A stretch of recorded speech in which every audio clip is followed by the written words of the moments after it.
5가 능력의 말씀손입니다. 5가 여러분 말하면 파스테리 파리티에 요걸한게 곧 누구보다 갈라갈 때는 이게 파스테리 파리티에 말하는 아비엘라 여러분의 말만 바지에 대한 말하는 여러분의 교재에 5가를 다 펴십시오.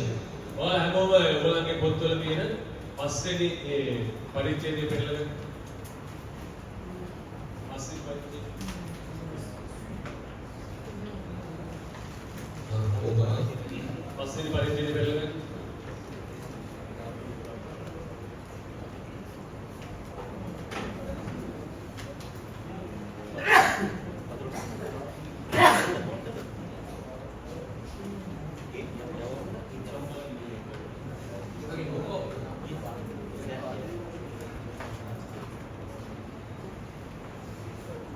그리고 오늘은 여러분 5가 말씀을 앞에 서론 부분들을 좀 여러분들이 메모를 하시기를 바랍니다. 우리 아비님이 안나와서 일하여 그러면 말하는 걸로 이야기를 좀 해봤습니다.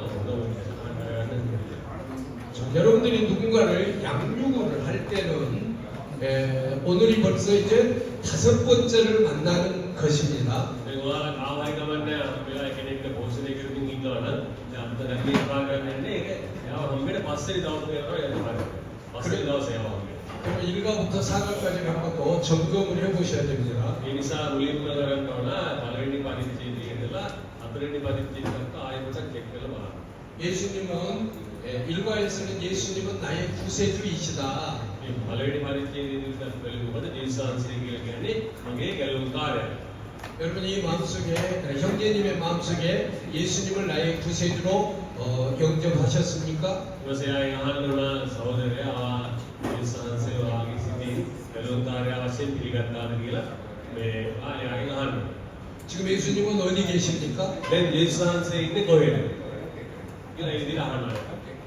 여러분 답해 보십시오. 지금 예수님은 어디 계십니까? 네, वाला उत्तर देने वाले जैसा से देने वाला को है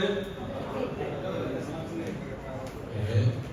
그리고 2가에서는 예수님을 나의 주인과 왕으로 영접하셨습니다. 여기 में अभी मेरी परिचय को जैसा से मगी स्वामिया विदिये मगी राजीदाना विदिये अभी पीगा लव 예수님이 여러분의 주인 되심을 믿습니까? जैसा से वाला विदिये स्वामिया मर्द पत्ते आगे ने को विश्वास करना 예수님이 여러분의 왕 되심을 믿습니까? 여기 में जैसा से वाला के राजीदाना के को विश्वास करना 아멘 하세요. अभिनामी के लिए 3가에서는 풍성한 그리스도인의 삶에 대해서 말씀을 들었습니다. 여기 में 동일이 परिचय 앞에 사팔라와 바후로 크리스티아니 जीवित 3가에는 그림이 4개가 있었습니다. 여기 में 동일이 परिचय कथा करते हैं रूप साधारण अतराक्ति 자, 지금 여러분은 첫 번째 그림, 두 번째 그림, 세 번째 그림, 네 번째 그림 가운데 어떤 그림에서 살고 싶기를 원하십니까? 여기 वाला कहते हैं ये रूप साधारण हतरे वाले रूप साधारण देखते हैं तुना हतरे का रूप साधारण अतराक्ति है एक मोना रूप साधारण है तो वो लोग जीवन देते कहते हैं 손가락으로 펴셔보십시오. वो लोग में अभी निकल लमान में मार की दरकार वाला कहते हैं वो रूप साधारण जीवन देते हैं 할렐루야. 어제 4가에는 승리의 말씀손에 대해서 말씀을 들었습니다. मेरे पास से हतरे परिचय दी अभी कथा करा जयकाने वचने हतरे 하나님의 말씀을 내 손으로 붙잡아야 한다고 했습니다. अभी वाले देवनाथ के वचने आपके आदि अलग अलग युद्ध की अभी कथा कर 오늘 5가는 능력의 말씀손입니다. इला देखते हैं पस्तनी परिचय अलग से अभी हम कथा करते पस्तनी परिचय इला वाला बात वचने 말씀은 승리도 주고 능력도 주십니다. वचने आपटे जयकाने आते हो वचने आपटे बाले आते 하나님의 말씀을 믿고 붙잡고 살 때 능력이 나타납니다. जनआसी वचने आप ही तदिंग अलग है वचने तो जीवन देने बटे बाले स्पष्ट 성경은 하나님의 말씀을 먹는다고 표현합니다. वचने तो बाइबल तो लगी आप जनआसी के वचने खंडोर अनुभव कराने के वचने तो लगी 에스겔서 3장 1절에 너는 이 두루마리를 먹고 가서 이스라엘 족속에게 말하라라고 기록되어 있습니다. ඒ ආකාරයෙන් එසේකේල් පොතේ කියනවා නුඹ ඇවිල්ලා මෙන්න මේ පොත කාලා ගිහිල්ලා 이스라엘 세대에 කතා කරන්න කියලා ඒ විදිහට එසේකේල් පොතේ කියනවා. 여기서 두리마리는 하나님의 말씀입니다. මේ පොත කියන්නේ මොකද? ඒකේ ඉතින් අදහස් කරන්නේ දෙවියන් වහන්සේගේ වචනේ තමයි කන්න කියලා කියනවා. 계시록 10장 10절에도 하나님의 말씀이 내 입에는 꿀같이 달다 했습니다. ඒ වගේම ඉදිරියව පොතේ කියනවා දෙවියන් වහන්සේගේ වචනේ මගේ උඹලාගේ කනට මිහිරි කියලා කියනවා. ඒ මිහිරි වගේ මිහිරි කියලා. 말씀을 먹으면은 내 입에서 기쁨이 넘치고 감사가 넘치고 은혜가 넘친다는 그런 ඒ 말씀입니다. නිසා ඉතින් වචනේ අනුභව කරන වචනේ අපේ ජීවිතේ ලබා ගන්නකොට ඒ තරම් ප්‍රීතියක් සතුටක් අපිට දැනෙනවා කියලා ඒ විදිහට අදහස් කරනවා. 그런데 내 배는 쓰다라고 했습니다. නමුත් මගේ උස්ස බඩ තිත්තයි බඩ තිත්තයි නමුත් වැඩි රහ ගෑවුනට මගේ බඩ තිත්තයි. 왜 쓰냐? 희생해야 되고 절제해야 되고 버릴 것은 버리고 끊을 것은 끊어야 합니다. ඒකට හේතුව මොකද්ද? අපි මගේ බඩ තිත්ත වෙන්න මොකද හේතුව? අපි ඒලා වචනේ අනුභව කරා මොකද්ද කියන්නේ මම කැප වෙන්න ඕන, දෙන්න ඕන, වෙන්න ඕන, අයින් කරන්න ඕන. ඒ නිසා තමයි මගේ බඩ තිත්තයි කියන්නේ. 하나님의 말씀을 먹으면 인격이 변화됩니다. වෙනස්ගේ වචනය අපි අනුභව කරනකොට අපගේ බුද්ධලව ගුණාංග බුද්ධලව ගුණාංග වෙනස්. 여러분의 삶에 에너지가 넘쳐나게 됩니다. වගේ ඔයගොල්ලන්ගේ ජීවිතයේ එනර්ජි එක පිළිවිදිරිය. 하나님의 말씀이 생명이 됩니다. ඒ වගේම දෙවියන් වහන්සේගේ වචනේ ජීවනයේ බවට පත් වෙනවා. 여러분의 생각이 바뀌게 됩니다. ඒ වගේම ඔබලාගේ සිතුවිලි අදහස් වෙනස් වෙනවා. 자, 말씀을 먹으면 형제님의 신앙이 어떻게 될까요? ඉතින් වචනය අනුභව කරාම ඔයාලගේ ජීවිතේ මොන වගේද වෙනස් වෙන්නේ? 오늘 아침에 우리는 맛있는 뭐죠? 또띠? 또띠. අපි අද දවසේ දැකන රසවත් රෝසෙයි පකාටයි කෑවා. 자, 또띠를 먹으니까 여러분 또띠의 맛을 느끼게 되죠. අපි රෝසෙ කනකොට රෝසෙගේ රස දැනෙනවා. 그리고 그 먹으니까 여러분에게 그 또띠아가 힘이 되죠. ඒ වගේ මේක රෝසෙ කාවට පස්සේ ශක්තියක් ලැබෙනවා. 그리고 그 음식이 여러분에게 생명을 줍니다. ඒ නිසා ඒ කෑම කනකොට ඔයගොල්ලන්ට ජීවයක් එනවා. 그리고 여러분이 건강해집니다. ඊට පස්සේ ඒ කෑම කනකොට ඔයගොල්ලෝ නිරෝගී වෙනවා. 이와 마찬가지로 하나님의 말씀을 먹으면 말씀의 맛을 느끼게 됩니다. ඒ ආකාරව තමයි අපි දෙවියන්වහන්සේගේ වචනය කෑවම අපි දෙවියන්වහන්සේගේ වචනේ රස අපට දැනෙනවා. 말씀이 여러분에게 영적인 힘을 줍니다. ඒ වගේම වචනය කර්තකරකට ඔයගොල්ලන්ට ආත්මික බලයක් ලැබෙනවා. 말씀이 여러분에게 영원한 생명을 ඒ 주십니다. වගේම වචනය ඔබලාට සදාකාල ජීවනයක් දෙනවා. 그리고 말씀이 여러분에게 건강하게 ඒ 해줍니다. වගේම වචනය ඔයාලව නිරෝගීවත් කරනවා. 그리고 말씀을 먹으면은 여러분의 수많은 영적인 일, 육적인 일을 하기 위해서 말씀을 내 것으로 만들어 먹어야 ඒ 됩니다. නිසා අපි ඔබ වචනය ඔයාලගේ දෙයක් බවට පත් කරගෙන ආත්මික ජවයක් බලයක් ලබා ගැනීම නිසා අපි වචනය අනිවාර්යයෙන්ම අපි දෙයක් බවට පත් කරගන්න ඕනේ වෙනවා. 그런데 안타깝게도 아담의 타락으로 말씀을 잃어버렸습니다. නමුත් අවාසනාවන්ත විදිහට ආදම්ගේ වැටීම කරනකොට වචනය අපට අහිමි වෙලා ගියා. 말씀을 잃어버렸다는 것은 생명을 잃어버리고 능력을 잃어버리고 하나님이 주시는 축복을 잃어버렸다는 것을 의미합니다. වචනය නැති වුණා කියන එකෙන් අදහස් කරන්නේ දේවනාංශයේ ජීවනයේ දේවනාංශයේ ආශිර්වාද මේ හැම දෙයක්ම නැති වුණා කියන අදහස් කරන්නේ වචනය අනුභවය. 하나님 가인에게 글을 써서 주셨습니다. 가인에게 글을 쓰셨다. 가인 글을 써서 주셨다. දේවනාංශයේ ආයෙත් අකුරු ලියලා වෙන්නේ. 모세에게는 돌판에다가 십계명을 새겨 주셨습니다. ඒ වගේම මෝසෙස්ට ඇවිල්ලා ගල තුල අකුරු ලියලා දසපණත ලබා දුන්නා. 구약에는 가죽에다가 하나님의 말씀을 기록해 주셨습니다.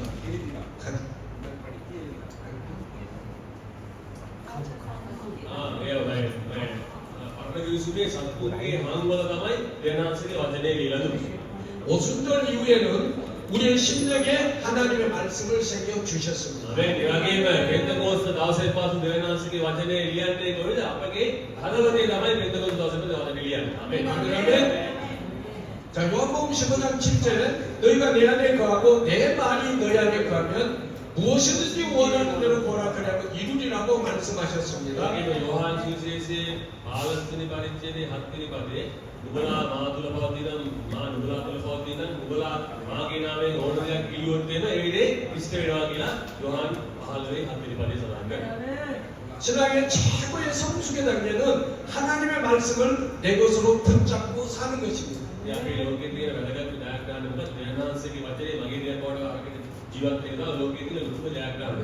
그럼 어떻게 하나님의 말씀을 내 것으로 만들 것인가요? ඒ කොහොමද දෙවියන්වහන්සේගේ වචනේ මගේ දෙයක් බවට පත් කරගන්නේ කොහොමද? 자, 여러분 오른손을 펴보십시오. ඔයාගේ දකුණු අත දෙවියන් දික්කන්න බලන්න. 자, 오른손입니다. 자, 첫 번째는 경청하기입니다. 검지손가락. 엄지손가락이 아니고 검지손가락입니다. මේ ආලාවේ පළවෙනිම මෙන්න මේ දබරැඟි. අපි ඉගේ බැලුවා මහපට ඇඟිලි දැන් දබරැඟි. මේකෙන් අදහස් කරන්නේ මොකද? ප්‍රවේශයෙන් සම්බන්ධයි. 여러분이 왜 엄지손가락이 아니고 검지손가락인가는 좀 이따 설명해 මේ 드리겠습니다. ආලාවේ අපි දැන් බලන්නේ පළවෙනිට බලන්නේ මේ මහපට ඇඟිලි නෙමෙයි මේ දබරැඟි. ඒක එහෙම මේ දිලක එහෙම කතා කරන්න හේතුව මොකද්ද කියන එක තව ටිකකින් ඔයගොල්ලන්ට කියන්න. 경청하기는 하나님의 말씀을 듣는 것입니다. ඉතින් මේ ජම්සන් දේනාන්සේගේ වචනයට හොඳින් අපි සවන් දෙන්න. 로마서 10장 17절에 믿음은 들음에서 나며 들음은 그리스도의 말씀으로 말미암았느니라고 ඒ 말씀하셨습니다. වගේම රෝම පොතේ 10:14 කියනවා එසේ ඇසීමෙන් ඇදහිල්ලද සුගාන්සේගේ වචනේ ඇසීමද පැමිණෙන්නේ කියලා රෝම 10:14 වෙනි සඳහන් වෙනවා. 듣기가 믿음의 비결입니다. ඒ නිසා මේ ඇසීම කියලා කියන්නේ ඇදහිල්ලේ රහස් තමයි ඇසීම. 말씀을 들어야 하는데 보통 말씀이 아닙니다. වචනයට අපි අහුම්කම් දෙන්න ඕන. නමුත් වචනේ අහන්න ඕනේ නිකන් ඕනෑම වචනයකින් අපි අහන්න ඕනේ. 그리스도의 말씀입니다. අපි වචනයට වචනේ අහනකොට කාගේද අහන්න ඕන? ක්‍රිස්තුස්වහන්සේගේ වචන තමයි අපි අහන්න ඕනේ. 그리스도의 말씀이란 예수님이 직접 하신 말씀입니다. මේ ක්‍රිස්තුස්වහන්සේගේ වචන කියලා කියන්නේ මොනවද කියලා කියනවා? යේසුස් වහන්සේ කෙලින්ම තමන් වහන්සේම ප්‍රකාශ කරපු වචනයක්. 예수님이 공생애 3년 동안 성취하신 말씀입니다. යේසුස් වහන්සේ අවුරුදු 3ක තමන්ගේ ප්‍රසිද්ධ ජීවිතය තුළ ඉෂ්ට කරා වූ වචන තමයි යේසුස් වහන්සේ වචන කියන්නේ. 예수님이 약속하신 말씀을 해석해 주시고 설명해 주신 말씀입니다. යේසුස් වහන්සේ පොරොන්දුනා වචන ප්‍රකාශ කරලා ඒවා විස්තර කරලා පැහැදිලි කරලා අපිට කරලා දුන්නා. 예수님이 하신 말씀인데 곧 복음의 말씀입니다. යේසුස් වහන්සේගේ වචනය කියලා කියන්නේ මොකද්ද? ඒක තමයි සුභාරංචියේ වචනය. ආමේන්. 성경에 세상에는 성경으로 설교하는데 예수의 복음이 없는 설교가 너무 많습니다. යතරම ලෝකයේ තුල ගත්තොත් එහෙම බයිබලය වගේ දේශනාවන් කරනවා. නමුත් මේ දේශනාවන් ගත්තොත් එහෙම යේසුස් වහන්සේ නැති දේශනාවන් බොහෝ වශයෙන්. 성경을 가지고 생활의 교훈과 윤리적인 교훈을 가르치는 사람이 많습니다. ඉතින් බයිබලය අරගෙන ඇවිල්ලා තමන්ගේ එදිනදා ජීවිතේ ජීවත් වෙන හැටි ආචාර ධර්ම ඒ වගේ දේවල් උගන්වන අය බොහෝ ඉන්නවා. බයිබලය අරගෙන ආචාර ධර්ම උගන්වනවා, ජීවත් වෙන ක්‍රම උගන්වනවා බයිබලය අරගෙන. 그것으로는 영생 없는 믿음이 생기지 않습니다. නමුත් ඒ වගේ වචන ඇසීම කර්ම කොටගෙන සදාකාල ජීවිතය ලබන ඒ ඇදහිල්ල ඒ වචන ඇසීමෙන් ලැබෙන්නේ නැහැ. 성경을 영생 얻는 책으로 가르쳐야 합니다. අපි බයිබලය ගැන උගන්වනකොට මේ වචනය ඇවිල්ලා මේ බයිබලය කියලා කියන්නේ සදාකාල ජීවනය ලබන වචනයි කියන එක අපි අනිසාරට හැමෝටම උගන්වනවා. 아멘 아멘. ආමේන්. 예수 중심의 복음을 전해야 합니다. 예수 중심의 복음. ඒ අපි යේසුස් වහන්සේ කේන්ද්‍ර කරගත් සුභාරංචියක් තමයි අපි උගන්වන්නේ ප්‍රකාශ කරන්නේ. 예수 중심의 복음을 들을 때 우리의 믿음이 생깁니다. යේසුස් වහන්සේ කේන්ද්‍ර කරගත් සුභාරංචියකට අහුම්කම් දෙන තමයි අප තුළ ඇදහිල්ල ඇති වෙන්නේ.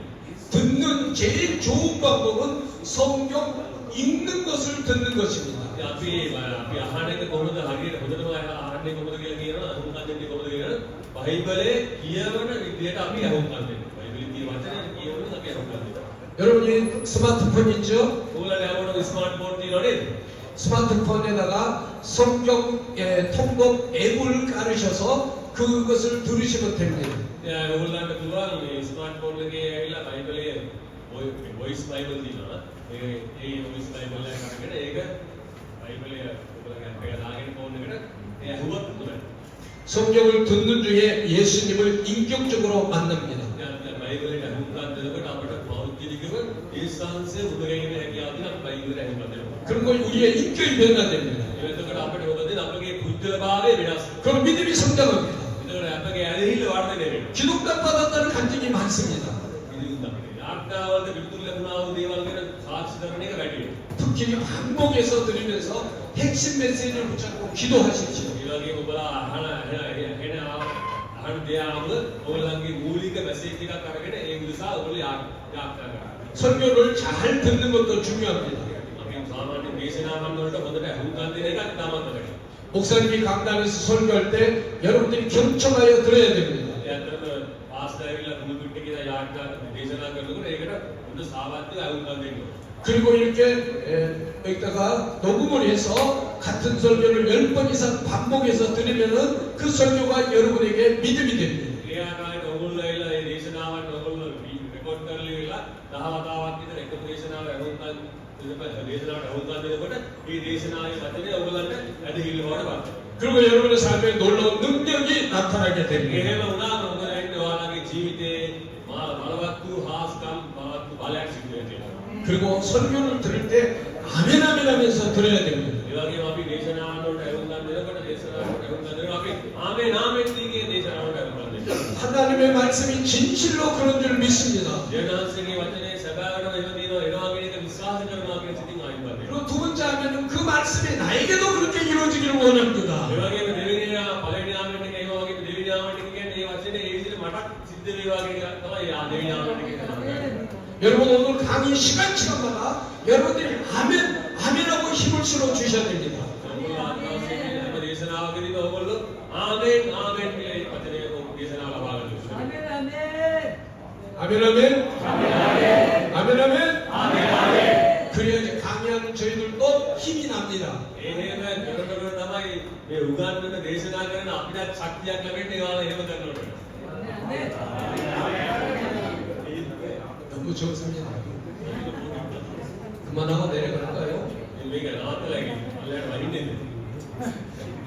예, 여러분 설교를 들을 때 핵심을 요약하면서 들으셔야 합니다. මේක අපි බයිබලයේ අපි උගන්වන දෙනකොට මූලික පණිවිඩය අල්ලගෙන අපි හොඳට ඒකට ආරම්භ 그리고 여러분 생활에 적용되도록 기도하면서 들으셔야 ඒ 됩니다. වගේම ඔයගොල්ලෝ ඔයගොල්ලන්ට අදාළ කරගෙන යාඥා කරමින් මේ දේකට ආරම්භ කරන්න. 그리고 여러분이 받은 은혜를 옆에 사람들에게 나누면서 드려야 ඒ 됩니다. වගේම මේ දේශනාවට ආරම්භ කරනකොට තමයි ලබා ගන්නා වූ මේ කරුණාව අනිත් පැත්තට බෙදාගැනීමෙන් මේ දේශනාවට ආරම්භ කරන්න. 기도 제목으로 만들어서 들어야 됩니다. ඒ වගේම අපි අහුණා දේශනාව යාඥා මාතෘකාවට යාඥා මාතෘකාවට කියන සාරයෙන් ඒ විදිහට අපි ඒකට කරන්නේ. 말씀을 듣는 것이 믿음의 비결입니다. මේ වචනයට හොංගන් දෙන එක තමයි අදහිල්ලේ රහස. ආමේන්. 자, 두 번째 손가락입니다. 두 번째 ඊට 손가락. පස්සේ දෙවෙනි අඟිල්ල බලමු අපි. 자, 엄지 손가락입니다. ඒක ඇවිල්ලා දැන් දෙවෙනිට තියෙන්නේ මහ පුටයි.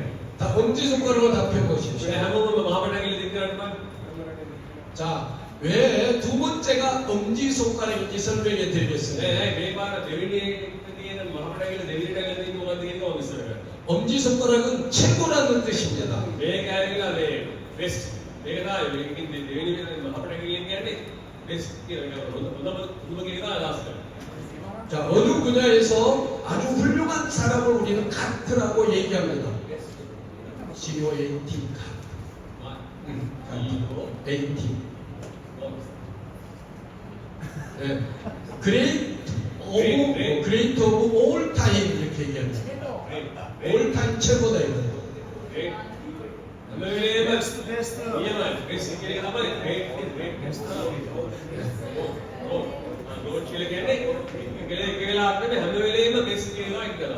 우리 한국에 배드민턴 선수 가운데 안세영이라는 선수가 있습니다. කොරියාවේ බැඩ්මින්ටන් ක්‍රීඩකයෙක් ඉන්න අන්සේයම් කියලා කෙනෙක් ඉන්නවා. බැඩ්මින්ටන් ක්‍රීඩකයෙක් අපේ නම නැහැ. 그 안세영 선수를 우리 한국의 뉴스에서는 GAT, Great of All Time이라고 이렇게 최고라고 얘기를 합니다. එයාව හඳුන්වනකොට එයාව හඳුන්වන්නේ GOT කියන්නේ හැම වෙලේම බෙස්ට් කියන එක තමයි කියනවා යාව හඳුන්වන්නේ. 왜 엄지 손가락을 우리가 두 번째로 해서 생각하기 때문에 이걸 최고라고 할까요? අපි මේක අපි මහපට ඇඟිල්ල ඇයි බෙස් හොඳයි කියන්නේ බෙස්ට් කියලා හිතන්නේ ඇයි 자, 검지로는 하나님의 말씀을 들었습니다.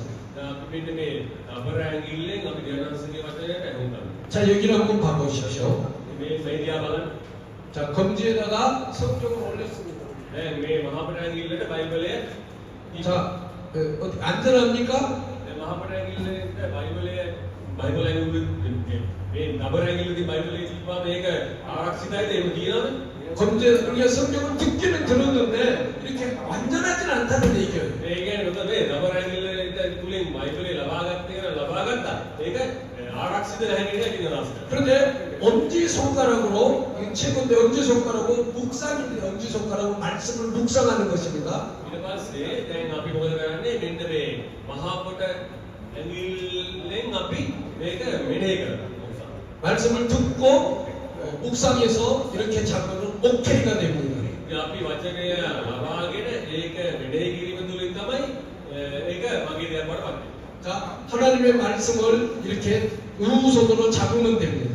ඉතින් දෙවියන්වහන්සේගේ වචනය මෙන්න මේ විදිහට වචනය ඔබට අල්ලගන්න. 이게 듣고 묵상하는 것입니다. ඒකෙන් අදහස් කරන්නේ වචනයට ඇහුම්කන් දීලා මෙනෙහි කිරීම වෙනවා. වචනය මේ ඉංග්‍රීසියෙන් අල්ලනකොට මේකෙන් වචනයට ඇහුම්කන් දෙනවා. මේ මහපට ඇඟිල්ලෙන් පෙන්නන්නේ වචනය මෙනෙහි කරනවා. සිතනවා කියන මෙනෙහි කරනවා. 왜 두 번째가 엄지손가락이 이제 이해되셨습니까? දැන් මේ වෙලාවේදී අපි මේ දෙවෙනි මේ මහපට ඇඟිල්ලට නම්බර් 2 දීලා තියෙන්නේ මොකක්ද කියන එක ඔයගලන්ට පැහැදිලිද? පැහැදිලිද? මුලින් අපි 이해되셨으면 아멘 아멘 해주세요. මේක මහපට ඇඟිල්ලට මේ වෙලාවේදී නම්බර් 2 දීලා තියෙන එක තේරුණා නම් ආමෙන් ආමෙන් කියලා උත්තර දෙන්න ඕනේ. 여러분 말씀 묵상이 최고입니다. ඒ අතරම වචනේ මෙනෙහි කරන එක තමයි වැදගත් වෙන්නේ.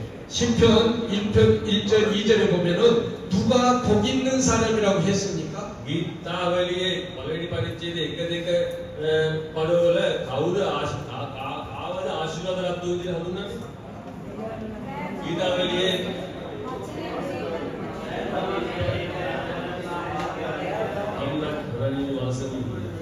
예, 하나님의 말씀을 밤낮으로 묵상하는 사람입니다. ආශිර්වාදවත් වූ කවුද කියලා කියනවනම් දිවාරය නැගී දෙවියන්වහන්සේගේ වචනේ මෙනෙහි කරන අය තමයි ආශිර්වාදවත්. ආමෙන් ආමෙන්. 이런 사람은 시냇가에 심겨진 나무처럼 생명력이 넘치는 풍성한 삶을 삽니다. 비엘라도 히데오부 ගස් වගේ තමයි හැමදාම පළ කරන්නේ. 하나님께서 필요할 때마다 모든 일에 열매가 풍성하게 주렁주렁 열매를 맺게 해주시고 මේ දෙවියන්වහන්සේ ඒ අය තුල දෙවියන්වහන්සේ ඕන වෙලාවට ඕන කාලයක ඇතිතරම් පළ කරන්න උන්ට දෙවියන්වහන්සේ ආශිර්වාද කරනවා. 말씀을 묵상하는 것은 내 생각과 또 내 감정에 하나님의 말씀을 섞어 넣는 것입니다. මේ වචනේ මෙනෙහි කරනවා කියලා කියන්නේ මගේ සිතුවිලි මගේ හැඟීම් වලට මේ වචනේ මික්ස් කරන එක තමයි අපි වචනේ මෙනෙහි කරනවා කියන්නේ ඒක. වචනේ මෙනෙහි කරනවා කියලා කියන්නේ මගේ සිතුවිලි මගේ හැඟීම් වලට එක්ක වචනේ මික්ස් කරන එක තමයි අදාළ කරගන්න තමයි මෙනෙහි කරනවා කියන්නේ. 여러분 말씀이 생각에 섞이면 지혜가 생깁니다. වචනේ අපගේ සිතුවිලිත් එක්ක මිශ්‍ර වුණා මොකක්ද වෙන්නේ? අපිට ප්‍රඥාව ලැබෙනවා. 창조적인 생각이 나타납니다. මේ ලැබුණා 창조적인 매우කාර야ගේ සිතුවිලි අපිට ඇති වෙනවා. 말씀이 감정에 섞이면 기쁨이 넘치고 감사가 넘치고 행복해집니다. ඉතින් වචනේ අපගේ හැඟීම් වලට ඇතුළුනා මොකද වෙන්නේ? ස්තුතිය, සතුට, ප්‍රීතිය අපතුලින් ගලාගෙන යනවා. 상처받은 감정이 치료받습니다. මේ තුවාල වුණා වූ අපේ සිතට ඒ තුලින් සුවය ලැබෙනවා. 말씀이 여러분의 의지에 섞이면 결단하고 행동하여 능력과 성공하는 인생을 살게 됩니다. වචනේ වාලගේ කැමැත්තට විශ්ුරුත් වාලගේ ජීවිතයේ කැමැත්තට විශ්ුරුනාම ඔයගොල්ලෝ හොඳ තීරණ ගන්න කල්පනා කරලා හොඳ තීරණ ගැනීම වාලගේ ජීවිතය ඇති. 여러분의 가정이 행복한 가정이 되기를 원합니까? ඔයගොල්ලෝ කැමතිද ඔයගොල්ලන්ගේ පවුල ප්‍රීතිමත් පවුලක් වෙනකොට ඔයගොල්ලෝ කැමතිද? 더 크게 보세요. 아멘 아멘. අයියේ කියනවා 말씀이 여러분의 가정에 섞이면 가정 천국이 됩니다. යත්තර වචනේ ඔයගොල්ලන්ගේ පවුලත් එක්ක මිශ්‍ර වුණාම මොකක්ද වෙන්නේ? ඔයගොල්ලන්ගේ පවුල ආශිර්වාදවත් පවුලක්. ඒ කියන්නේ ස්වර්ග රාජ්‍යයේ වගේ පවුලක් වඩ පත්. 여러분 사업에서 부자 되고 싶습니까? ඔයාලා ව්‍යාපාර කරලා පොසත් වෙන්න ඔයගොල්ලෝ කැමතිද? ඔයාලා ව්‍යාපාර කරලා පොසත් අය වෙන්න ඔයගොල්ලෝ කැමතිද? 예. 아멘. 말씀이 사업에 섞이면 믿음의 거부가 됩니다. 이래한테는 믿음에 그래야 오글랑게 व्यापारයට වචනේ විශ්වරෝධ මොකක්ද වෙන්නේ ඔයගොල්ලන්ට ධනවත් වෙන්න. 제일 행복한 사람은 말씀을 날마다 묵상하고 음미하며 사는 사람입니다. ඉතින් අතන ගොඩාක් ප්‍රීතිමත් මනුස්සයෙක් කවුද කියලා කියනවනම් වචනේ හැමදාම මෙනෙහි කරමින් වචනයත් එක්ක විශ්ව වෙලා ජීවත් වෙන තමයි ගොඩාක්ම සතුටුදායක ප්‍රීතිමත් අය වෙන්නේ. 자, 우리 시편 119편 97절에서 100절을 다 같이 읽어보겠습니다. අපි වේලාවේ ගීතාවලිය 119 97 ඉඳලා 100 වෙනකන් ඔක්කොම එකතු වෙලා කියවන්න නේද? ඔක්කොම වෙනකම් ගීතාවලිය 119 ගීතාවලිය 119 97 ඉඳලා 100 වෙනකන් අපි ඔක්කොම කරලා ගමු. ගීතාවලිය 119 පොතේ තියෙනවා. මේ ගීතාවලියේ 119 97 ඉඳලා 100 වෙනකම් මේ පොතේ තියෙනවා. බලමු. ඔක්කොම එකතු වෙලා කියවුවා. Này, có phải cái này tôi phải ăn gì mà?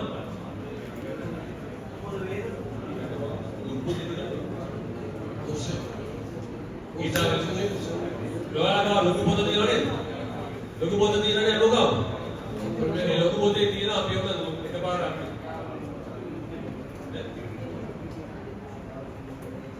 Oke, jadi. tes jujur 있으면 아멘. 이런 얘기 하면 자, 다 같이 한번 읽어봅니다. 시작. අපි ඔක්කොම ඉඳලා කියමු. හරි. 1 2 3 ඔබගේ විවස්ථාවට මම කොහොමද ප්‍රයෝග දවස මුළුල්ලේම ඒක මාගේ භාවනාවය. මාගේ ආඥා මාගේ සම්බන්ධ වඩා මම වෙනවත් කරයි. මාගේ සීල ගුරුවරුන්ට වඩා මට දුරට මක්නිසාද මාගේ භාවනාව ඔබේ ශික්ෂාගෙන මා ඔබගේ නියෝග ආරක්ෂා කරයි.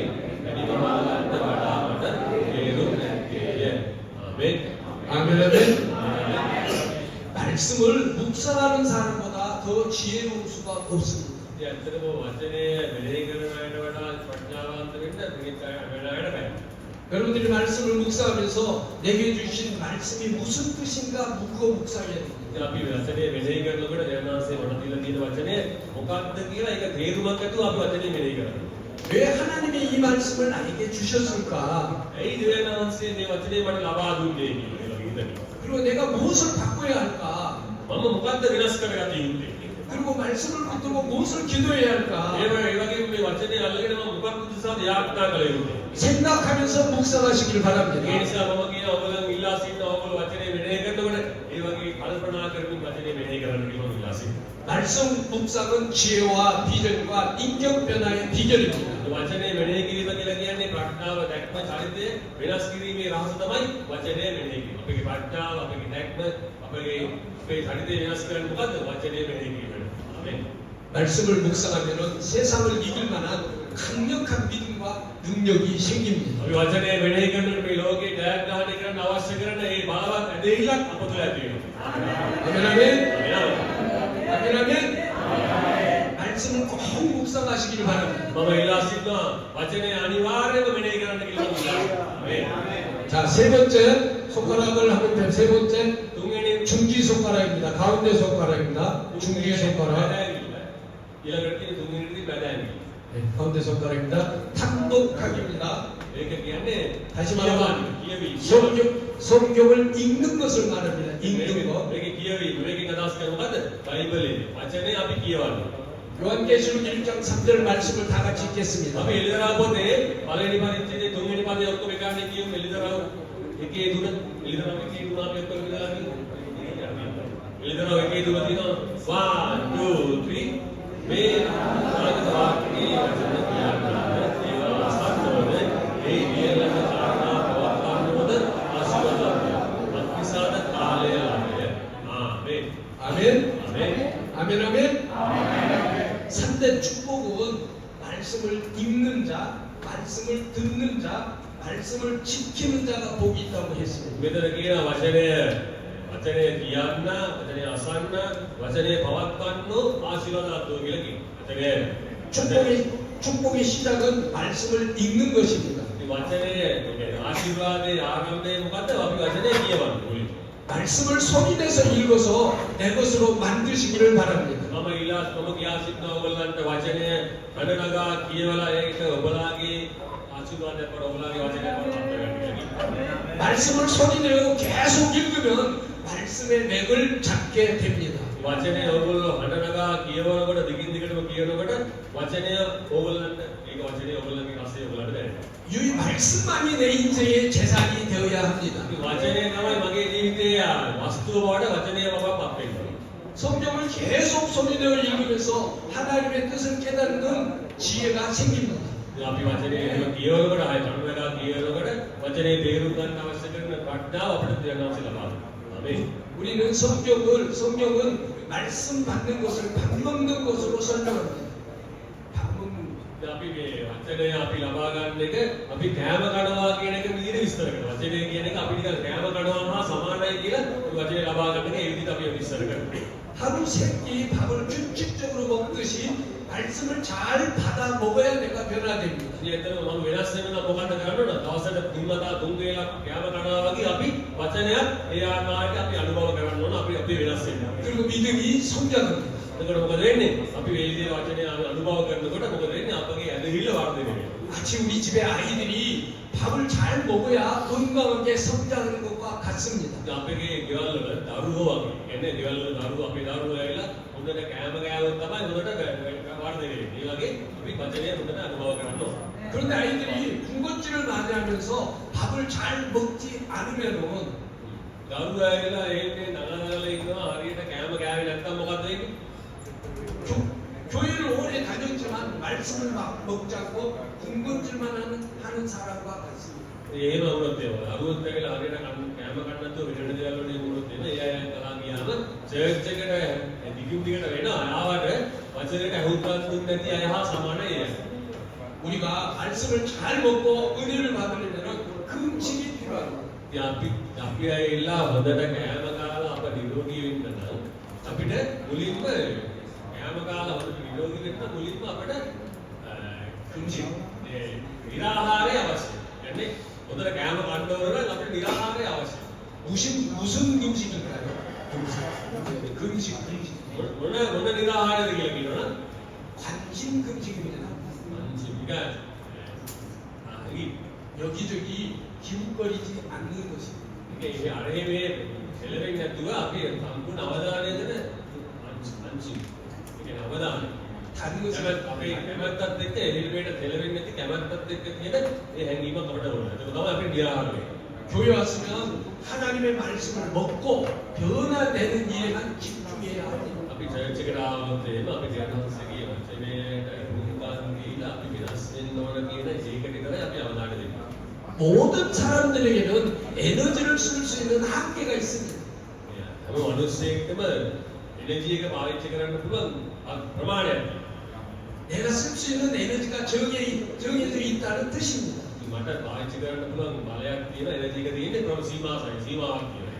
여러분 유익한 일에 집중해야 합니다. ඒ නිසා ඕගොල්ලෝ 유익한 이게 වැදගත් වූ හොඳ දේවල් වලට ඕගොල්ලෝ සම්පූර්ණ අවධානය දෙනවා.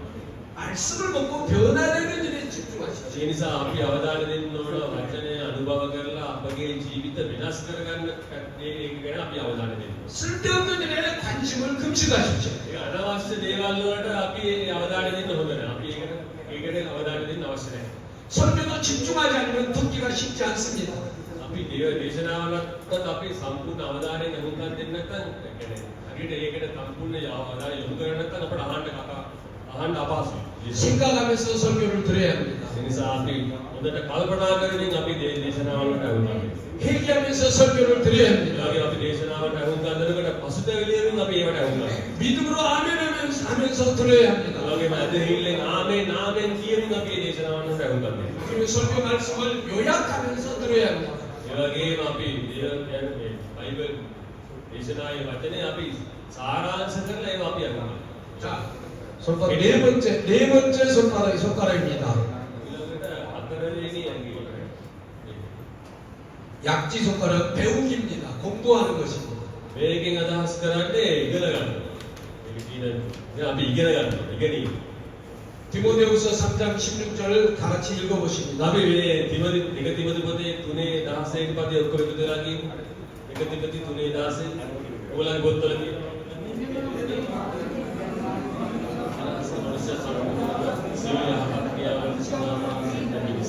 දේවානුභාවයෙන් මුළු බැවිල්ල යෙන්වීමට ඉක්මීමට අර්ථිෂ්ඨකරන ගැන සම්පූර්ණ වීමට ඕනෑමකට තියෙනවා. ආමේන්. 성경 말씀은 단순히 읽기만 해서는 깊은 뜻을 헤아리기 어려울 만큼 깊고 오묘합니다. මේ බයිබලයේ වචන ගත්තොත් එහෙම ගොඩාක් ගැඹුරු. ඒක නිකන් සරලව අපිට කියවලා තේරුම් ගන්න බෑ. ඒවල ගැඹුරු අර්ථයක් තියෙන බයිබලයේ. 말씀을 읽을 뿐만 아니라 체계적으로 깊이 공부해야 합니다. මේ වචනේ අපි කියවලා විතරක් හරියන්නේ නැහැ. ඒක ප්‍රමාණිකව අපි ඒ ගැන ගැඹුරින් අපි අධ්‍යයනය කරනවා. 우리는 아는 만큼 이해합니다. අපි ඇවිල්ලා දැනගන්න තරමට තමයි අපි තේරුම් ගන්න. දැනගන්නා තරමට තමයි තේරුම් ගන්න. 이해한 만큼 누리게 됩니다. ඒ වගේම තමයි අපි තේරුම් ගන්නා තරමට අපිට ඒක භුක්ති විඳින්න පුළුවන්. 내가 누리는 만큼 강해지고 풍성해집니다. ඒ වගේම අපි භුක්ති විඳින තරමට තමයි අපිට ශක්තිය ලැබෙන්නේ, ජවය ලැබෙන්නේ. අපි භුක්ති විඳින තරමට. 교회에서 진행하는 양육반에도 참석하십시오. ඒ නිසා සභාවල තියෙන ඒ පුරුදු කිරීම පාඩම් මේ වගේ දේවල් තියෙනවා. ඒ වගේ දේවල් වලට ඔයගොල්ලෝ අවධානය දෙන්න. 이번에 돌아가셔서 그림 1대1 전도 양육을 여러분들이 잘 배워서 여러분들이 직접 양육도 한번 해보십시오. ඒ නිසා ඔයගොල්ලෝ මේ වෙලාවේදී මෙන්න මේ දේශනාවට අනුකම්ප දීලා මේක හොඳට ඔයගොල්ලෝ අධ්‍යයනය කරගෙන ගිහිලා මෙන්න මේ පුහුණුවේ ඔයාලගේ සභාවලත් පවත්වන්න.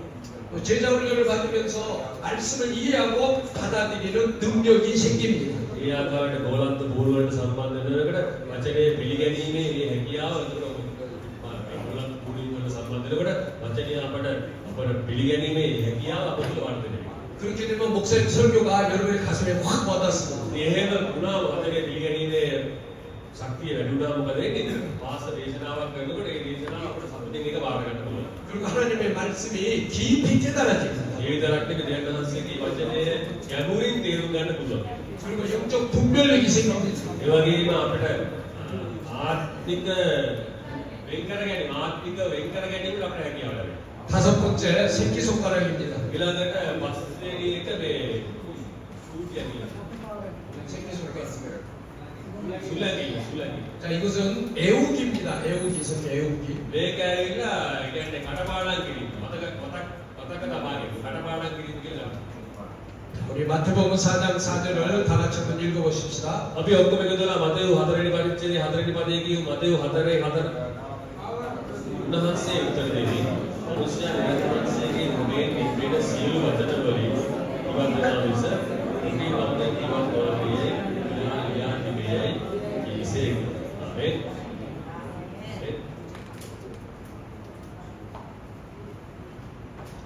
예수님이 마귀를 물리칠 때 사용하신 것이 무엇이었을까요? යේසුස් වහන්සේ යක්ෂයාව පලවා හරින අවස්ථාවේදී යේසුස් වහන්සේ භාවිතා කරේ මොනවද? 예수님의 암송하신 말씀입니다. යේසුස් වහන්සේ මතකයේ තියාගෙන කඩපාඩම් මතකයේ තියාගෙන වචන තමයි යේසුස් වහන්සේ පාවිච්චි කරේ යක්ෂයාව පලවා හරින. 마태복음 4장 4절 끝부분에 재미있는 얘기가 기록이 되어 있습니다. මතේ සුවිශේෂයේ 4 වෙනි පරිච්ඡේදයේ 4 වෙනි පදයේ අවසාන කොටසේ හොඳ විනෝදකාරක වචනයක් තියෙනවා. 4절에도 보고 7절에도 보면은 뭐뭐 하시니 이렇게 기록이 되어 있습니다. 뭐뭐 하시니 මොම 하시니 මොන මේ කරා කියලා ඉදිරියට මේ දේවල් කරා කියලා ඉදිරියට. 그러면은 그 말씀 예수님께서 그렇게 말씀하신 이후에 어떻게 되어졌습니까? යේසුස් වහන්සේ මේ දේවල් මේ කිව්වට පස්සේ ඊට පස්සේ මොකද සිද්ධ වුනේ? 이 마귀가 물러가니라 했습니다. මේ කරාට පස්සේ යක්ෂයා පලාගි. 이것이 능력입니다. මෙන්න මේක තමයි බලය. 암송한 말씀은 최고의 영적 무기입니다. ඒ ඇත්තටම අපි කටපාඩම් කරන මතකයේ කියන්නේ කටපාඩම් කරන වචන ඇත්තටම ඒක ආත්මික තාමත් වටිනා බලවත් ආත්මික ආයුධ වෙනවා. 여러분의 인생의 어려운 고난과 시련을 이기는 무기가 됩니다. ඒ ඇත්තටම ඔයගොල්ලන්ගේ ජීවිතයේ තියෙන අමාරුකම් දුෂ්කරතා ජය ගන්නා වූ ආයුධ වඩපත් වෙනවා එන්නේ මේ වචන. 악한 마귀를 물리치는 가장 강력한 무기가 됩니다. ඒ වගේම දුෂ්ට යක්ෂයාව පලවා හරින බලවත් ආයුධ වඩපත් වෙනවා මේ වචන. 영적으로 승리하는 것에 가장 강력한 무기가 됩니다. ඒ වගේම ආත්මික වර්ධනය වෙන්න අවශ්‍ය කරන හොඳ ආයුධ වඩපත් වෙනවා ඒක. 내 마음이 약해서 넘어지고 우울하고 힘들 때가 있을 수 있습니다. යන්තර අපගේ සිත්තුලින් දුර්වලලා මානසික අවපීඩනයේ වැටලා සිට අවස්ථා අපේ ජීවිතවල තියෙනවා. 이럴 때 암송한 말씀이 걱정과 근심을 이기게 해줍니다. මෙන්න මේ වගේ වෙලාවට තමයි අප කටපාඩම් තියාගෙන මතක තියාගෙන ඉන්න වචන අපගේ දුක කනස්සල්ල තුලින් අපව ජයග්‍රහණය කරන්න අපට වෙන සාධන්නේ අපගේ මතකයේ තියෙන අපගේ කටපාඩමින් මතක කරගෙන ඉන්න වචන තමයි අපව ශක්තිමත් කරන්නේ. 암송한 말씀이 나를 다시 일어서게 하는 능력이 됩니다. ඒ අතරේ මේ අප තුල මතකයේ තියෙන වචන කටපාඩම් වචන අප තුල තියෙනවනේ ඒවා අපව නැවත අපට නැගිටිනවා. 왕권을 발휘할 때 가장 강하고 효과적인 무기가 바로 암송한 말씀입니다. අපට අපේ අධිකාරී බලයකින් අපට අපේ ක්‍රියා කරන්න අවශ්‍ය නම් ඒක තොරා අවශ්‍ය කරන වැදගත්ම ආයුධය මොකක්ද? බලවත් ආයුධය මොකක්ද? අපේ තුල තියෙන අපේ මතකයේ තියෙන වචන තමයි ඒක අපිට අපව වැදගත් ආයුධ වෙන්නේ. 하나님은 에덴에서 우리에게 왕권을 주셨습니다. දේවනාංශයේ ඒදෙන් විලදී අපට අධිකාරී බලය ලබා දුන්නා. 그런데 우리가 죄로 인해서 그 왕권을 잃어버렸습니다. නමුත් අප පාපේ කණ්ඩ කරගෙන අපිට තිබුණා මේ අධිකාරී බලය නැති වුණා. 그러나 예수 그리스도를 구원자로 주인으로 왕으로 영접한 순간 다시 하나님의 오리지널 디자인이 회복되었습니다. යේසුස් වහන්සේ අපේ ජීවිතයේ ස්වාමියා ගැලවුම්කාරයා විදිහට පිළිල ගන්න අවස්ථාවේදී අපිට අපගේ ඒ ඔරිජිනල් ඩිසයින් එක නැවතත් යථා තත්ත්වයට පත් වෙනවා. 하나님이 말씀하셨으니 그렇게 될지어다 했습니다. දේවනාංශයේ ප්‍රකාශ කරපු ආකාරයට ඒ විදිහට ඉෂ්ට වේවා කියලා 여러분이 선포하고 명령하여 왕권을 사용하시기를 축복합니다. ආශිර්වාද කරනවා ඕගොල්ලන්ට තියෙන මේ අධිකාරී බලය පාවිච්චි කරන අය බවට ඕගොල්ලෝ පත් වෙලා කියලා මම පාවිච්චි 사바에서 말씀은 성령이 겁니다 있습니다. 사바에서 හතරවෙනි පරිච්ඡේදයේදී අපි වචනය කියන්නේ කඩුවක් කියලා කතා කරනවා. හතරවෙනි පරිච්ඡේදයේදී අපි වචනය කියලා කියන්නේ බලවත් කඩුවක් විදිහට කතා කරනවා. 말씀이 씨앗이라고 했습니다. ඒ වගේම වචනය කියලා කියන්නේ බීජයක් විදිහට අපි කතා කරනවා. 말씀이 성령의 불이라고 했습니다. ඒ වගේම වචනය කියලා කියන්නේ ගින්නක් විදිහට ආත්මයන්ස් ගින්න විදිහට කතා කරනවා. 네 번째 말씀이 지혜라고 했습니다. ඒ වගේම වචනය කියලා කියන්නේ සැබෑ විදිහට කතා කරනවා. 다섯 번째 말씀이 생수라고 했습니다. ඒ වගේම වචනය කියලා කියන්නේ ජීවනයයි කියලා කතා කරනවා. 사바의 말씀을 여러분이 잘 적용하면은 여러분이 반석을 부서뜨리는 방마에 있는 말씀을 갖고 승리하는 삶을 살 수 있습니다. මේ වචනේ අපිට කියවන්න අපිට ජයග්‍රහී ජීවිතයක් ගත කරන්න පුළුවන් කියන එක විශ්වාසවන්තයි. ආමේන්. 여섯 번째 적용하기 손바닥입니다. ඊට පස්සේ 손바닥. මේක මේ අල්ල මේක ඇවිල්ලා අදාළ කරගැනීමේ අදාළ කරගැනීම. 이것은 순종입니다. මේකෙන් අදහස් කරන්නේ කීකරුව. 자, 여호수아서 1장 8절을 읽어봅니다. අපි යෝසුවාපතේ පළවෙනි පරිච්ඡේදයේ 8 වෙනි පදේ අපි කියමු යෝසුවා 1:8. එකයි දෙකයි තුනයි. මේ ව්‍යවස්ථාවක දුමේ දුකේ ආරම්භ වේවා. මේ ලියා තිබෙන වචන සියල්ල කරන්න බලා ගන්න. ඉවිස රැඳවලා මේකට වැඩි කරපන්. මේට මාගේ දුමේ මාර්ගයේ සඵල වී ඔබට සුඛ සිද්ධ වෙන්නේ. ආමේන්. 아멘. 아멘, 아멘. 순종이 형통의 비결입니다. කීකරුකම කියලා කියන්නේ සාර්ථකත්වයේ රහස. 말씀대로 순종하면 여러분의 인생의 길이 평탄해집니다. ඒ නිසා අපි වචනයට කීකරු වෙනකොට ඔයගොල්ලන්ගේ ජීවිතය සුමට කරලා ජීවිතය යහපත්. 말씀을 여러분의 삶에 적용할 때 험한 인생길이 평탄해집니다. ඒ වගේම වචනේ ඔයගොල්ලන්ගේ ජීවිතයට අදාළ කරගන්නකොට මොකද වෙන්නේ? කීකරු වෙනකොට ඔයගොල්ලන්ගේ තියෙන දුෂ්ට මාර්ගය ඒක සුමට මාර්ගය වඩපත් වෙනවා. 하나님의 말씀을 여러분의 삶에 적용하여 형통한 삶을 사시기를 바랍니다. ප්‍රාර්ථනා කරන දේවනාංශයේ වචනේ ඔයගොල්ලන්ගේ ජීවිතයට අදාළ කරගැනීම කරගෙන සඵලවත් ජීවිත බව ඔයගොල්ලන්ට පත් වෙනකම් හැකියාව ලැබේවා කියලා මම ප්‍රාර්ථනා කරනවා. 아멘, 아멘. 말씀을 적용하는 것은 축복의 씨를 씻는 것과 같습니다. ඉතින් ඇත්තට වචනේ අපගේ ජීවිතයට අදාළ කරගන්න එක ඇවිල්ලා නිකන් ආශිර්වාදයේ බීජ අප තුළ පැල කරගන්නවා හා සමානයි වචනේ අපේ ජීවිතයට අදාළ කරගන්නවා කියන්නේ. 말씀을 내 삶에 적용하고 순종할 때 놀라운 기적이 일어납니다. වචනේ අපගේ ජීවිතයට අදාළ කරගෙන අපගේ ඒක වචනේ අපගේ සිතේ සිතවගත්තම විශාල හාස්කම් සිදු වෙනවා.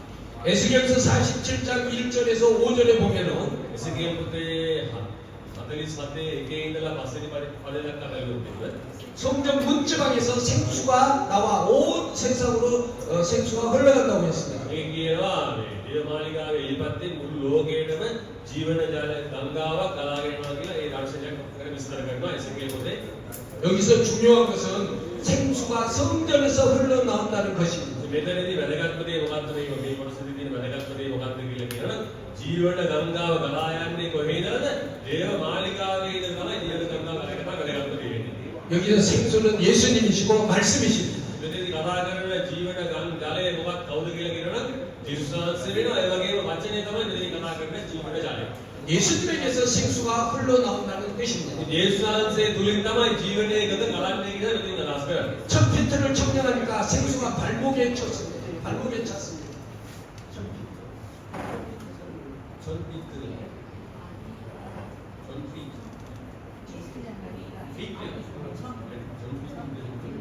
발목에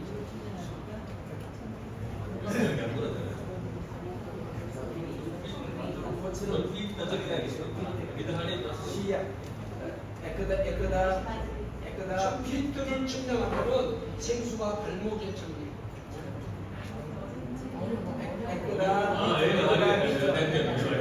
අඩි 1000ක් අපේ වතුර පිරුණොත් ඒක අපේ කකුල ගන්නවා අඩි. කකුල අඩි 1000ක් වතුර පිරුණා කියලා කියන අපි අඩි 6යි ඉස්සර වගේ. ඔයගොල්ලෝ විතර අඩුවෙද වගේනේ. අඩි 10ක් වතුර පිරුණොත් අපේ කකුල බිව්වනවා. 다시 첫 피트를 청량하니까 물이 무릎에까지 찼습니다. ඒ හරි. ඒක තමයි අඩි 1000ක් පිරුණොත් ඇවිල්ලා අඩි 1000ක් වතුර පිරුණා කියලා අපි වියනවනේ. අඩි 1000ක් පිරුණොත් අපේ අඩි 100කට වතුර වගේ තමයි දැනෙන්නේ. 다시 첫 피트를 청량하니까 물이 올라서 허리까지 찼습니다. ආය අඩි 1000ක් වතුර පිරුණොත් මොකද වෙන්නේ? මේ අඩි 1000ක් වතුර ඉලගාවට යනවා. 다시 또 첫 피트를 청량하니까 물이 풍물에 잠겼습니다.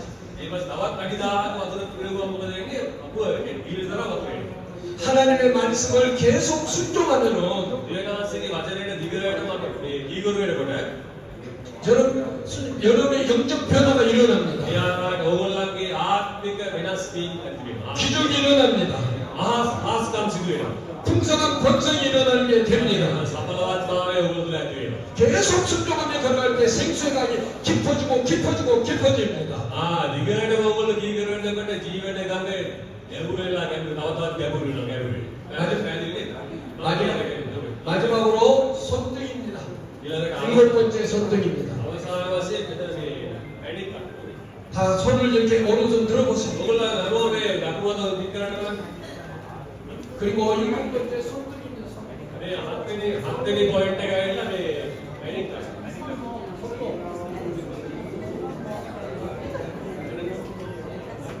이거 확신하기입니다. 확신, 믿음입니다. මේක ඇවිල්ලා ඇදහිලි. ඒ කියන්නේ සාධික ඇදහිලි. 자, 마태복음 9장 29절 අපි මතෙව් 다 같이 읽어봅니다. මතෙව් 9:29 යන එකකට කියමු. ඉතාලි දෙකයි තුනයි. එවිට උන්වහන්සේ ඔවුන්ගේ ඇස් අතගා නුඹලාගේ විශ්වාසයේ ප්‍රකාරයට නුඹලාට වේවායි කීසේක. 자, 믿음이 어디에서 나옵니까? ඇදහිල්ල පැමිණෙන්නේ කොහෙද? 믿음은 바라는 것들의 실상입니다. ඇදහිල්ල අපි බලාපොරොත්තු වෙන දේවල් ගැන ඔප්පු කරනවා. 우리가 무엇을 바라봅니까? අපි මොනවද බලාපොරොත්තු වෙන්නේ? 하나님이 우리에게 약속하신 말씀을 바라보는 අපි 것입니다. බලාපොරොත්තු වෙන්නේ මොකද්ද? දෙවියන්වහන්සේ අපිට පොරොන්දු දුනා වචනේ තමයි අපි බලාපොරොත්තු වෙන්නේ. 믿음이라는 건 약속의 말씀대로 되어지는 것을 바라보는 것입니다. ඇදහිල්ල කියලා කියන්නේ මේ පොරොන්දුයේ වචනය ප්‍රකාරයට ඉෂ්ට වෙනවා කියන එක බලාපොරොත්තු වෙන තමයි ඇදහිල්ල කියන්නේ. 그리고 약속의 말씀대로 되어질 것을 믿는 것이고 믿는다. මේ පොරොන්දුයේ වචනේ ඒ ආකාරයට සිදු වෙනවා කියලා විශ්වාස කරනවා. 그리고 그 믿음대로 되어지는 것입니다. එතකොට ඒ මොකද වෙන්නේ? ඒ ඇදහිල්ලේ ප්‍රකාරයට ඒක සිද්ධ වෙනවා. 이것이 기적을 누리며 사는 비결입니다. මෙන්න මේක තමයි අපි හාස්කම් වලට අපි හාස්කම් අත්දකින රහස තමයි මෙන්න මේක. 하나님의 말씀을 내 것으로 붙잡아야 합니다. මුලින්ම අපි දෙවියන්වහන්සේගේ වචනේ මගින් දෙනකොට අපි අල්ලගන්න. 하나님의 말씀이 능력으로 변화되어야 합니다. ඔයගේ වචනේ දෙවියන්වහන්සේගේ වචනේ බලයෙන් අපි වෙනස් වෙනවා. 하나님의 말씀의 능력으로 승리하게 됩니다. එතකොට දෙවියන්වහන්සේගේ වචනේ බලයෙන් ගන්නකොට අපිට ජයග්‍රහණය කරන්න වෙනවා. 하나님의 말씀의 능력으로 형통하기를 바랍니다. ඒ වගේම දෙවියන්වහන්සේගේ වචනේ බලයෙන් ගන්නකොටගෙන ශක්තිමත් අස්ත්‍රීක වෙන්න කියලා මම පාදලා කරනවා. 자, 여러분 성경을 다 들어보십시오. ඔයගොල්ලෝ හැමෝම ඕගොල්ලන් අතේ තියෙන බයිබල් පෙන්නලා බයිබල් අත ගන්න.